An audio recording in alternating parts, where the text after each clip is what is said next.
सातपुते की प्रणिती शिंदे सोलापूरच्या 2 राजकीय प्रशांतमध्ये लागली 1 लाख रुपयांची पैज। सोलापूर लोकसभा निवडणुकीसाठी मतदान होऊन आता 10 दिवस झाले असले तरी कोण निवडून येणार याची उत्सुकता अजूनही कमी झालेली नाही। चहा टपरी असेल, कट्ट्यावर असेल, चौकात असेल किंवा शासकीय कार्यालयात सुद्धा सोलापुरात प्रणिती शिंदे की राम सातपुते कोण येणार असे प्रश्न विचारले जात आहेत।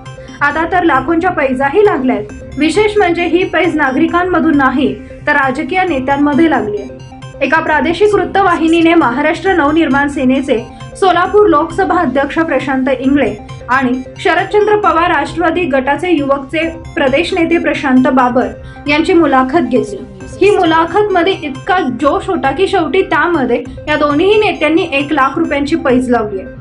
काँग्रेसच्या प्रणिती शिंदे निवडून आल्या तर प्रशांत इंगळे यांनी बाबर यांना 1 लाख रुपये द्यायचे आहेत आणि राम सातपुते हे जर विजयी झाले तर प्रशांत बाबर यांनी इंगळे यांना 1 लाख रुपये द्यायचे ठरले असं आता पाहायला मिळाले।